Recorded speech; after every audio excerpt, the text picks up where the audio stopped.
Hi hello ನಮಸ್ತೆ. ಇದು Sharada Pathashala YouTube channel. I hope ಎಲ್ಲರೂ ಚೆನ್ನಾಗಿದ್ದೀರಾ ಅಂತ. ನಿಮಗೆಲ್ಲರಿಗೂ ಗೊತ್ತಿರೋ ಹಾಗೆ ಈ ಒಂದು 56,432 ಹುದ್ದೆಗಳ ಒಂದು ನೇಮಕಾತಿ ಮಾಡ್ತೀವಿ ಅಂತ ಹೇಳಿ ಈ ಒಂದು ಕಳೆದ ಒಂದು 3-4 ತಿಂಗಳಿಂದ ಹೇಳ್ತಾನೆ ಇದ್ದಾರೆ. ಸೊ ಈ ಒಂದು ನೇಮಕಾತಿ ಯಾವಾಗ ಆಗುತ್ತೆ, KPSC ಈ ಒಂದು ನೇಮಕಾತಿಗಳನ್ನು ಮಾಡುತ್ತಾ ಅಥವಾ KE ಈ ಒಂದು ನೇಮಕಾತಿಗಳನ್ನು ಮಾಡುತ್ತಾ, ಎಲ್ಲ ಒಂದು ಸಂಪೂರ್ಣ ವಿವರಗಳನ್ನು ಈ ಒಂದು ವಿಡಿಯೋದಲ್ಲಿ ತಿಳಿಸ್ತಾ ಹೋಗ್ತೀನಿ. ದಯವಿಟ್ಟು ಫಸ್ಟ್ ನಮ್ಮ ಚಾನಲ್ನ ನೋಡ್ತಾ ಇದ್ದರೆ ಸಬ್ಸ್ಕ್ರೈಬ್ ಮಾಡಿಕೊಂಡು ನಮಗೆ ಸಪೋರ್ಟ್ ಮಾಡಿ. ಬನ್ನಿ ಇವತ್ತಿನ ಒಂದು ವಿಡಿಯೋನ ಸ್ಟಾರ್ಟ್ ಮಾಡೋಣ. 56,432 ಹುದ್ದೆಗಳ ಒಂದು ಭರ್ಜರಿ ನೇಮಕಾತಿ ನಡೀತಾ ಇದೆ. ಸೊ ಇದು ಒಂದು ಕಳೆದ 4-5-6 ತಿಂಗಳುಗಳಿಂದ ಹೇಳ್ತಾ ಇದ್ದಾರೆ ಸರ್ಕಾರ. ಒಂದು ಒಳ ಮೀಸಲಾತಿ ಅಪ್ಲೈ ಆದಮೇಲೆ ಈ ಒಂದು ನೇಮಕಾತಿಗಳನ್ನು ಮಾಡ್ತೀವಿ ಅಂತ. ಸೊ ಈ ಒಂದು ನೇಮಕಾತಿಗಳನ್ನು ಯಾವ ಇಲಾಖೆ ನಡೆಸ್ಕೊಡುತ್ತೆ ಮತ್ತು ಆ ಒಂದು ಇಲಾಖೆಯ ಒಂದು ಎಕ್ಸಾಮ್ ಪ್ಯಾಟ್ರನ್ ಹೇಗಿರುತ್ತೆ, ಎಕ್ಸಾಮ್ ಡ್ಯೂರೇಷನ್ ಹೇಗಿರುತ್ತೆ, ಟೈಮ್ ಎಷ್ಟು ಕೊಡ್ತಾರೆ ಅವರು ಓದೋಕ್ಕೆ, ಎಲ್ಲವನ್ನು ತಿಳಿಸ್ತೀನಿ. ಸೊ ನೆಕ್ಸ್ಟ್ ನೋಡಿ, ಈ ಒಂದು ನೇಮಕಾತಿಗಳನ್ನು 2 ಇಲಾಖೆಯವರು ನಡೆಸೋ ಒಂದು ಸಾಧ್ಯತೆ ಇದೆ.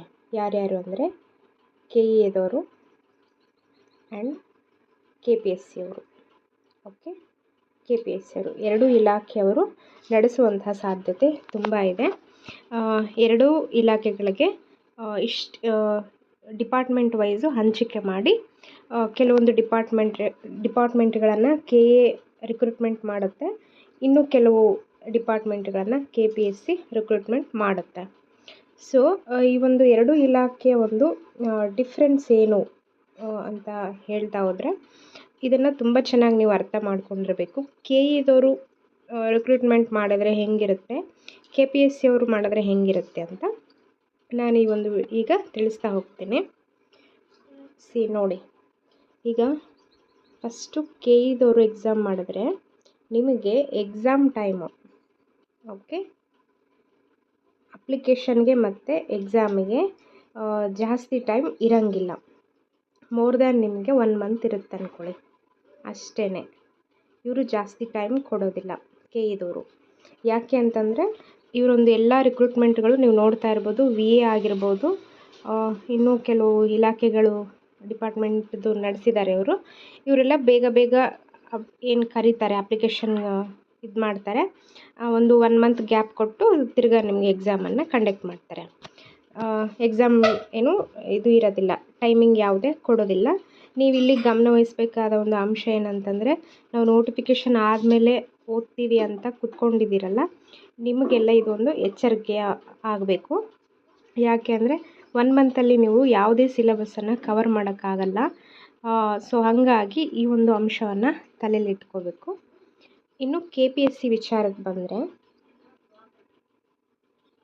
KPSC ಏನು ಮಾಡುತ್ತೆ ಅಂತಂದರೆ ತುಂಬ ಟೈಮ್ ಕೊಡುತ್ತೆ ಅಲ್ವಾ. ಇದು ನಮ್ಮ ಹೆಮ್ಮೆ KPSC ಅಲ್ವಾ. ಸೊ 1 ಇಯರ್ ಮಿನಿಮಮ್ 1 ಇಯರ್ ತಗೊಳುತ್ತೆ ಎಲ್ಲ ಎಕ್ಸಾಮ್ ನಡೆಸೋಕ್ಕೆ, ಅಪ್ಲಿಕೇಶನ್ ಹಾಕಿ ರಿಸಲ್ಟ್ ಎಲ್ಲ ಬಿಡೋಕ್ಕೆ ಮೋರ್ ದ್ಯಾನ್ 1 ಇಯರ್ ತಗೊಳುತ್ತೆ. ಸೊ ಜಸ್ಟ್ ಅಪ್ಲಿಕೇಶನ್ ಮತ್ತು ಎಕ್ಸಾಮ್ ಒಂದು ಬಿಟ್ವೀನ್ ಟೈಮ್ ಎಷ್ಟಿರುತ್ತೆ ಡ್ಯೂರೇಷನ್ ಅಂತ ನೋಡ್ತಾ ಹೋದರೆ, ಅಪ್ಲೈ ಮಾಡೋದು ಹಾಗೆ ಎಕ್ಸಾಮು ಎಷ್ಟಿರುತ್ತಂದರೆ ಮೋರ್ ದ್ಯಾನ್ 5 ಮಂತ್ಸ್ ಇರುತ್ತೆ ನಿಮಗೆ. ಓಕೆ, ಮೋರ್ ದ್ಯಾನ್ 5 ಮಂತ್ಸ್ ಇವರು ಮಾಡ್ತಾರೆ. ಅಂದರೆ ಈಗ ಜುಲೈಯಲ್ಲಿ ಕರಿತೀನಿ ಅಂತ ಹೇಳಿದ್ದಾರೆ KPSC ಅವರು ಜುಲೈಯಲ್ಲಿ ಕರಿತೀನಿ ಅಂತ ಹೇಳಿದ್ದಾರೆ. ಎಕ್ಸಾಮ್ ಯಾವಾಗಿರ್ಬೋದು ಅಂತಂದರೆ July, August, September, October, November, ಡಿಸೆಂಬರಲ್ಲಿ ನಿಮಗೆ ಎಕ್ಸಾಮನ್ನು ಇಡುವಂಥ ಚಾನ್ಸಸ್ ತುಂಬ ಇದೆ.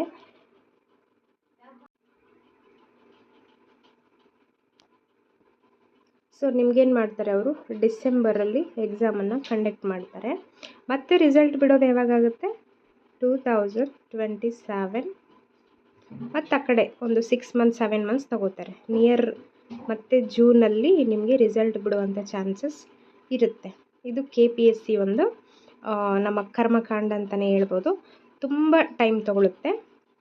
ಸೊ ನಿಮಗಿಲ್ಲಿ ಟೈಮ್ ಸಿಗುತ್ತೆ ಓದ್ಕೊಳ್ಳೋಕ್ಕೆ, ಬಟ್ ಚಾನ್ಸ್ ತೊಗೋಬೇಡಿ, ಇವಾಗಿಂದನೇ ಓದ್ತಾ ಹೋಗಿ. ಭಾಳ ಟೈಮ್ ಇಲ್ಲ. ಇವರು ಜುಲೈಯಲ್ಲಿ ಕಂಡಕ್ಟ್ ಮಾಡ್ತೀನಿ ಅಂತ ಹೇಳಿದ್ದಾರೆ. ಆಲ್ರೆಡಿ ಇದು ಮೇ ತಿಂಗಳಾಗಿರುತ್ತೆ. ಸೊ ಸ್ಟಡಿ ಮಾಡ್ತಾ ಹೋಗಿ. ಕನ್ಸಿಸ್ಟೆನ್ಸಿ ತುಂಬ ಇಂಪಾರ್ಟೆಂಟ್ ಅಲ್ವಾ, ಹಾಗಾಗಿ ಒಂದಿನ ಓದಿ ಇನ್ನೊಂದು ದಿನ ಓದದೇ ಇರೋ ಥರ ಆಗಬೇಡಿ. ಕನ್ಸಿಸ್ಟೆನ್ಸಿ ಮೇಂಟೈನ್ ಮಾಡಿ. ಇಷ್ಟು KPSCಗೆ ಮತ್ತು KEಗೆ ಇರುವಂತಹ ಡಿಫ್ರೆನ್ಸು ಅರ್ಥ ಆಯಿತು ಅಂತ ಭಾವಿಸ್ತೀನಿ. ಇನ್ನೊಂದು ಮೇಜರ್ ಡಿಫ್ರೆನ್ಸ್ ಏನು ಅಂತಂದರೆ, KPSC ಓಲ್ಡ್ ಪ್ಯಾಟ್ರನನ್ನು ಯೂಸ್ ಮಾಡುತ್ತೆ. ಓಕೆ, ಓಲ್ಡ್ ಪ್ಯಾಟ್ರನ್ ಯೂಸ್ ಮಾಡುತ್ತೆ. ಎಕ್ಸಾಂಪಲ್ಗೆ ಪ್ರೀವಿಯಸ್ ಕ್ವಶನ್ಸೇ ಮತ್ತೆ ರಿಪೀಟ್ ಮಾಡೋದು, ಮೆಂಟಲ್ ಎಬಿಲಿಟಿ ಅದೇ ಒಂದು ಚಾಪ್ಟರಲ್ಲೇ ಕೇಳುವಂಥದ್ದು, ಈ ರೀತಿ ತುಂಬ ಅಪ್ಡೇಟ್ ಏನು ಆಗಲ್ಲ. ಇವರು ಹಳೆಯದನ್ನೇ ಇದು ಮಾಡ್ತಾರೆ. ನೀವೇನು ಮಾಡಬೇಕು ಅಂದರೆ ತುಂಬ ಪ್ರೀವಿಯಸ್ ಇಯರ್ ಕ್ವಶನ್ ಪೇಪರ್ಸನ್ನು ಓದ್ಕೊಂಡು ಹೋದರೆ ತುಂಬ ಹೆಲ್ಪ್ ಆಗುತ್ತೆ KPSCಗೆ. ಸೊ ಇದು ಒಂದು ಮೇಜರು ಡಿಫ್ರೆನ್ಸು ನಿಮಗೆ KPSCಗೆ. ಮತ್ತು KEದು ಹೆಂಗಿರುತ್ತೆ ಅಂತ ಹೇಳ್ತೀನಿ. ಮಸ್ಟ್ ಆ್ಯಂಡ್ ಶುಡ್ ನೀವು ಒಂದು ಪ್ರೀವಿಯಸ್ ಇಯರ್ ಕ್ವಶನ್ ಪೇಪರ್ ಹೆಂಗಿರುತ್ತೆ ಎಲ್ಲ ಈ ಡೈ ಸೀರೀಸ್ ಅಂತ ಸಿಗುತ್ತೆ ನಿಮಗೆ, ಅದರಲ್ಲಿ ನೋಡ್ಕೊಂಡು ಹೋಗ್ಬೋದು. ಯಾವ ರೀತಿ ಓದಬೇಕು ಅಂತ ನಾನು ಲಾಸ್ಟ್ ವಿಡಿಯೋದಲ್ಲಿ ಹೇಳಿದ್ದೀನಿ. ಆ ವಿಡಿಯೋ ನೋಡಿಲ್ಲ ಅಂತಂದರೆ ದಯವಿಟ್ಟು ಹೋಗಿ ಆ ವಿಡಿಯೋನ ನೋಡಿ. ಇದು ಓಲ್ಡ್ ಪ್ಯಾಟ್ರನ್ ಆಗಿರುತ್ತೆ. ಸ್ವಲ್ಪ ಕ್ವಶನ್ಸು ಕರೆಂಟ್ ಅಫೇರ್ಸ್ ಮೇಲೆ ಬಂದಿರುತ್ತೆ. ಸೊ ಅಂಥ ಡಿಫಿಕಲ್ಟ್ ಲೆವೆಲ್ ಅಂತ ಏನೂ ಇರಲ್ಲ. ಸೊ ಆರಾಮಾಗಿ KPSCನ ಕ್ಲಿಯರ್ ಮಾಡ್ಬೋದು. ಬಟ್ KEದವ್ರು ಏನು ಮಾಡ್ತಾರೆ ಅಂತಂದರೆ, ಪ್ರತಿಯೊಂದು ಕ್ವಶನ್ನು ಈಚ್ ಕ್ವಶನ್ ಅವರು ಹೊಸದೇ ತೆಗ್ದಿರ್ತಾರೆ, ನ್ಯೂ ಆಗಿಯೇ ತೆಗ್ದಿರ್ತಾರೆ. ಓಕೆ, ಯಾವುದೇ ನಿಮಗೆ ಹಳೆ ಕ್ವಶನ್ಸ್ ಇಲ್ಲಿ ಬರೋದಿಲ್ಲ. ಅದರಲ್ಲೂ ತುಂಬ ಡಿಫಿಕಲ್ಟ್ ಇರುತ್ತೆ. ಕಂಪ್ಯೂಟರ್ ಆಗಿರ್ಬೋದು, ಇಂಗ್ಲೀಷ್ ಆಗಿರ್ಬೋದು, ಕನ್ನಡ ಆಗಿರ್ಬೋದು. ನಿಮಗೆ ಕನ್ನಡ ಉತ್ತರಗಳನ್ನು ಈ ಕಮ್ಯುನಿಕೇಷನಲ್ಲಿ ಕನ್ನಡ ಸಮಾನಾರ್ಥಕ ಪದಗಳು ಆ ಥರದ್ದೆಲ್ಲ ಕೊಡ್ತಾರಲ್ಲ, ಅವನ್ನ ನಿಮಗೆ ಆನ್ಸರ್ ಮಾಡೋಕ್ಕೆ ಆಗಲ್ಲ. ಆ ರೀತಿ ಡಿಫಿಕಲ್ಟ್ ಇರುತ್ತೆ. ಸೊ ಅವರು ಟೈಮು ಕಡಿಮೆ ಕೊಡ್ತಾರೆ, ಹಾಗೆ ಡಿಫಿಕಲ್ಟ್ ಲೆವೆಲ್ಲು ಜಾಸ್ತಿ ಇರುತ್ತೆ. ಹಾಗಾಗಿ ಈಗಿಂದನೇ ಓದ್ಕೊಳ್ಳೋದು ತುಂಬ ಉತ್ತಮ ಆಗಿರುತ್ತೆ. ಮತ್ತು ನಾನು ಹೇಳ್ದಂಗೆ ನ್ಯೂ ಪ್ಯಾಟ್ರನ್ ಇರುತ್ತೆ. ನ್ಯೂ ಪ್ಯಾಟ್ರನ್ ಮೀನ್ಸ್ ಹೊಸ ಕ್ವಶನ್ಸ್ ಬರುತ್ತೆ. ಹಳೇ ಒಂದು ಕ್ವಶನ್ ಪೇಪರ್ಸ್ ನೋಡ್ತಾ ಹೋಗಿ. ಹಳೆಯದು ಅಂತಂದರೆ ಈಗ ಡಿಸೆಂಬರ್ ಜಾನ್ವರಿಲಿ ಮಾಡಿದಾರಲ್ಲ, ಸೊ ಆ ಒಂದು ಪೇಪರ್ಗಳನ್ನು ನೋಡ್ತಾ ಹೋಗಿ. ನಿಮಗೆ ಗೊತ್ತಾಗುತ್ತೆ ಯಾವ ರೀತಿ ಓದಬೇಕು ಅಂತ. ನಮ್ಮ ಹಳೆ ವಿಡಿಯೋ ಕೂಡ ನೋಡಿ, KEಗೆ ಹೆಂಗೆ ಓದಬೇಕು ಎಲ್ಲ ಹೇಳ್ಕೊಡ್ತಿದ್ದೀನಿ. ಸೊ ಇಷ್ಟು ಒಂದು ನೇಮಕಾತಿಗಳ ಬಗ್ಗೆ, ಈ ಒಂದು ನೇಮಕಾತಿ ಡಿಪಾರ್ಟ್ಮೆಂಟ್ಗಳ ಬಗ್ಗೆ ಆಯಿತು. KE ಡಿಫ್ರೆನ್ಸ್ ಏನು, KPSC ಡಿಫ್ರೆನ್ಸ್ ಏನು ಚೆನ್ನಾಗಿ ತಿಳ್ಕೊಂಡಿರ್ಬೇಕು ನೀವು. ಸೊ ಅರ್ಥ ಆಯಿತು ಅಂತ ಅನ್ಕೋತೀನಿ. ಈಗ ವಿಷಯಕ್ಕೆ ಬಂದರೆ, ಯಾವಾಗ ಆಗುತ್ತೆ ಮೇಡಮ್ ಅಂತ ಕೇಳಿದ್ರೆ, ಅಫಿಷಿಯಲಾಗಿ ಇವರೇ ಅನೌನ್ಸ್ ಮಾಡಿದ್ದಾರೆ, ಲೈಕ್ ನ್ಯೂಸ್ ಪೇಪರಲ್ಲಿ, ವೆಬ್ಸೈಟಲ್ಲಿ ಇನ್ನೂ ಮಾಡಿಲ್ಲ. ಸೊ ನೋಡಿ, 56,432 ಹುದ್ದೆ ಭರ್ತಿ ಮುನ್ನ ಮೈಕೊಡವಿ ಎದ್ದ ಆಯೋಗ ಅದೇನು ಮಾಡ್ತಾ ಇದ್ದಾರೆ ಅಂದರೆ, ಒಂದು 75 ದಿನ ಸ್ವಯಂ ಕಾಲಮಿತಿ ಅವರೇ ಇದು ಮಾಡ್ಕೊಂಡಿದ್ದಾರೆ. ಯಾಕೆ ಅಂದರೆ, ಈ ಹಳೆಯ ರಿಕ್ರೂಟ್ಮೆಂಟ್ಗಳನ್ನು ಏನು ಮಾಡಿದಾರಲ್ಲ ಅವೆಲ್ಲ ರಿಸಲ್ಟ್ ಬಿಡಬೇಕು ಅಂಥೇಳಿ 75 ದಿನಗಳ ಒಂದು ಡೆಡ್ಲೈನನ್ನು ಹಾಕೊಂಡಿದ್ದಾರೆ ಅವರು. ಸೊ ಏನಕ್ಕೆ ಹಾಕೊಂಡಿದ್ದಾರೆ ಅಂತ ಹೇಳಿದ್ರೆ, ದೀರ್ಘಕಾಲದ ಜಡತೆ ಕೊಡವಿ ನವ ಚೈತನ್ಯದೊಂದಿಗೆ ಮೇಲೆದ್ದು ನಿಂತಿರುವ ಕರ್ನಾಟಕ ಲೋಕಸೇವಾ ಆಯೋಗ ಕಳೆದ 2-3 ವರ್ಷಗಳಿಂದ ವಿವಿಧ ಹಂತದಲ್ಲಿ ಬಾಕಿ ಉಳಿದಿರುವ ನೇಮಕಾತಿ ಪ್ರಕ್ರಿಯೆಯನ್ನು ಈ ಒಂದು 75 ದಿನಗಳ ಸ್ವಯಂ ಕಾಲಮಿತಿ ನಿಗದಿಪಡಿಸಿಕೊಂಡಿದೆ. ಯಾಕೆಂದರೆ ಈ ಒಂದು ರಾಜ್ಯ ಸರ್ಕಾರ 56,432 ಹುದ್ದೆಗಳಿಗೆ ಹೊಸದಾಗಿ ಭರ್ತಿ ಮಾಡಲಿಕ್ಕೆ ತಯಾರು ಮಾಡ್ಕೊಳ್ತಿರುವ ಹಿನ್ನೆಲೆಯಲ್ಲಿ ಈ ಒಂದು ಬೆಳವಣಿಗೆ ಕಾಣಿಸ್ಕೊಂಡಿದೆ. ಸೊ ಅರ್ಥ ಆಯಿತು ಅಂತ ಅನ್ಕೋತೀನಿ. ಅಂದರೆ ಇವರು ಹಳೆ ಏನು ಬಾಕಿ ಇದ್ದಾವಲ್ಲ ಅವನ್ನೆಲ್ಲ ಈಗ ಕಂಪ್ಲೀಟ್ ಮಾಡ್ತಾರೆ. ಈ ನಿಮ್ಮ ಒಂದು ಹಳೆ ರಿಸಲ್ಟ್ಸ್ ಏನು ಬರೋವಿದೆ ಅಲ್ಲ, ಈ ಮಂತಲ್ಲಿ ಅಥವಾ ಜೂನಲ್ಲಿ ಬರೋ ಸಾಧ್ಯತೆ ತುಂಬ ಇದೆ. ನೆಕ್ಸ್ಟ್ ಇಂಪಾರ್ಟೆಂಟ್ ಏನಂದರೆ, ಜುಲೈ ಗಡುವು ಏಕೆ? ಆಗಸ್ಟ್ನಲ್ಲಿ ರಾಜ್ಯ ಸರ್ಕಾರ ವಿವಿಧ ಇಲಾಖೆಗಳಿಗೆ ಸಂಬಂಧಿಸಿದಂತೆ ಹೊಸ ನೇಮಕಾತಿ ಅಧಿಸೂಚನೆ ಹೊರಡಿಸಲು ಸಜ್ಜಾಗುತ್ತದೆ. ನೋಡಿ, ಆಗಸ್ಟ್ ಅಂತ ಮೆನ್ಷನ್ ಮಾಡಿದ್ದಾರೆ. ಆಗಸ್ಟಲ್ಲಿ KPSC ಅವರು ಮಾಡಿದ್ರೆ ಡಿಸೆಂಬರ್ ಜಾನ್ವರಿಯಲ್ಲಿ ಎಕ್ಸಾಮನ್ನು ಕಂಡಕ್ಟ್ ಮಾಡ್ತಾರೆ. KEದವರು ಕೂಡ ಆವಾಗೇ ಮಾಡ್ತಾರಂತ ಹೇಳಕ್ಕೆ ಬರೋಂಗಿಲ್ಲ. ಅವರ ಒಂದು ಯಾವುದೇ ಬಾಕಿ ರಿಸಲ್ಟ್ಸ್ ಏನೂ ಇರಲಿಲ್ಲ ಅಂತಂದರೆ ಅವ್ರು ಮುಂಚೆನೇ ಪ್ರಾರಂಭ ಮಾಡ್ಬೋದು. ಸೊ 2 ಡಿಪಾರ್ಟ್ಮೆಂಟಿಗೆ ಬೇರೆ ಬೇರೆ ಗಡುವು ಇದೆ. ಸೊ ಅಷ್ಟು ನಿಮಗೆ ಟೈಮ್ ಇಲ್ಲ, ಹಾಗಾಗಿ ಓದ್ಕೊಳ್ಳಿ. ಇಲ್ಲಿ ಮೇನ್ ಇರೋದಂದರೆ ಆಗಸ್ಟಲ್ಲಿ ಇದು ಮಾಡ್ತಾರೆ. ನೆಕ್ಸ್ಟ್ ಇಲ್ಲಿ ಅಂತ ಇಂಪಾರ್ಟೆಂಟ್ ಏನಿಲ್ಲ. ಸೊ ನೋಡಿ, ಆಗಸ್ಟ್ನಲ್ಲಿ ನೇಮಕಾತಿ ಪರ್ವ. ಸಿಬ್ಬಂದಿ ಮತ್ತು ಆಡಳಿತ ಸುಧಾರಣೆ ಇಲಾಖೆ ಈಗಾಗಲೇ ಎಲ್ಲ ಇಲಾಖೆಗಳಿಂದ ಖಾಲಿ ಇರುವ ಹುದ್ದೆಗಳ ಮಾಹಿತಿಯನ್ನು ಕಲೆ ಹಾಕುತ್ತಿದ್ದು, ನೇಮಕಾತಿಯ ಹೊಣೆಯನ್ನು KPSC ಮತ್ತು ಕರ್ನಾಟಕ ಪರೀಕ್ಷಾ ಪ್ರಾಧಿಕಾರ ನಡುವೆ ಹಂಚಿಕೆ ಮಾಡಲಾಗಿದೆ. ನಾನು ಹೇಳಿದಂಗೆ ಈ ಒಂದು KPSC ಮತ್ತು KA ನಡುವೆ ಹಂಚಿಕೆ ಮಾಡಲಾಗಿದೆ. ಇದು ಪಕ್ಕಾ ಆಗಿದೆ. ಎರಡೂ ಡಿಪಾರ್ಟ್ಮೆಂಟ್ ಅವರು ನಡೆಸ್ತಾರೆ.